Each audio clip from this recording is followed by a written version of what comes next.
What's up guys, it's Tajae here, back with another Last of Us Part 2 Countdown Series video, and today we are officially 12 days away from the release of The Last of Us Part 2. Now today we actually have something that's very exciting we get to talk about here, and that's the fact that Druckmann came and talked about the leaks openly on an article with Eurogamer. Now before we actually get into the details of the article, I just want to let you guys know how significant this is, because the leaks for The Last of Us Part 2 has been a plague for the community for the past 2 months, and there's just been a lot of negativity, of course, a lot of people talking trash, people who think they know what's going on in the game, people that think they know the ending to the game, and we just have a lot more closure when it comes to these leaks whenever Druckmann talks about it, because he confirms that nobody actually knows the ending to the game. In the article, Druckmann states in quote, "Oh, it's interesting that some of the reaction is very much indicative of what the game is designed to do. And I think it's a bit into spoiler territory, but we want to elicit certain feelings from the player and then have them reflect on those feelings for the second part.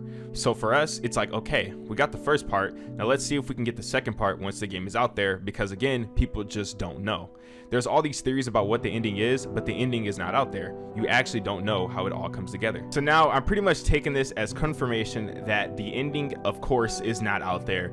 We've already had people trying to say that they knew the game from beginning to end, like the entire plot synopsis of the game, due to a 4chan leak or a Reddit post. And what people really don't understand is that 4chan leak came out literally I think a month prior to the actual leaks where we actually got the video footage. And again, from many sources of different people who've been playing the game, have been reviewing the game, they've all confirmed that those 4chan plot synopsis leaks are all fake. Anything that states the story from beginning to end is fake. Nobody knows how the game truly plays out, and again, the ending of the game is not out there. So anybody who tries to tell you that they know the story of this game and they know the ending of the game is lying to you, and they truly don't. They think they know, but they don't. Again, this is a game that we have to fully experience ourselves and play and get the full context and see the execution, because again, the story truly isn't out there. Now Druckmann, he also didn't just respond to the leaks, he actually gave response to the entire controversy and the entire situation as a whole. Whenever he was asked about how the leaks actually affected the studio, he went on to say that they sucked. You've worked on something for so long, and then to have it out there in the way that it did was disappointing to myself and other members of the team. But pretty quickly we huddled together and wanted to discuss it. First of all, The Last of Us Part 1 had stuff leak.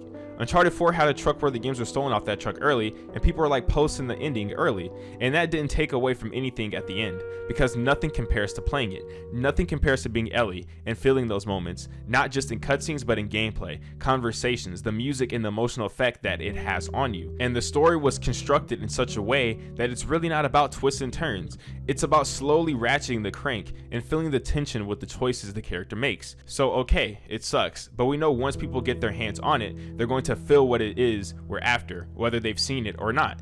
And that's what made us confident. Now guys, I don't know why I never thought about this, but me myself, when I was 16 years old when Uncharted 4 was being released, I actually remember the drama of the game being leaked like that. Now when I say drama, there was no negativity surrounding it, but the fact that the game from beginning to end in a way was kind of out there, tons of major story beat moments, like the ending where we actually got to see Nathan Drake's daughter, it didn't affect the game at all. Even today, I don't think anybody ever brings up the fact that Uncharted 4 was stolen off of trucks. It's just an old memory, you know what I mean? It's kind of crazy that nobody ever talks about that. So it makes me wonder, even though The Last of Us Part 2 had this unprecedented thing in game, it happened, probably one of the most infamous leaks ever that has tons of controversies, tons of people talking about it, literally a shit ton of videos of people bashing the studio down, saying it's the worst thing that's ever could have happened. It just makes me think, once this game is really out there for all of us to truly play and touch, will this all just die out? Will this be a forgotten memory in a way? I'm pretty sure people will be able to think back to it just because how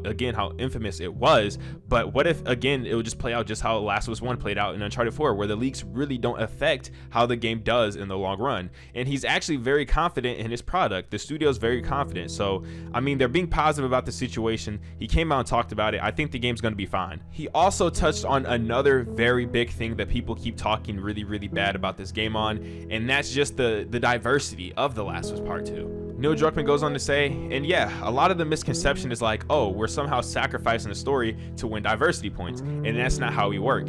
Everything is in service of the story. Getting better diversity gives us better story, gives us fresher perspectives on conflict, and I hope once they play the game, they'll realize it. Now, that's just something else that I feel like he very maturely went on and explained. He very much so just put the hope into the player that's playing the game. He didn't call them a bigot or anything, even though a lot of people do resort to bigotry when it comes to the diversity of Naughty Dog's video games. He still doesn't like get negative with the fact that people are, you know, bigots. And he says that he just hopes when people get their hands on that they'll realize that it just enriches the story and it enriches the experience, and not everything is as bad as you may see. And I just have to say that that is a perfect response to the entire controversy, because he's not stooping to a level. He's just saying you're either going to play the game and you realize it, or you just don't. And I just got to respect that. Again, this article is very long. There's tons of information on here. That's just some of the key points that I saw that I really want to touch on. But if you guys really want to go look at this for yourselves and read the entire thing, it's a great read. Click the link inside the description. Hopefully you guys take some greater insights from that.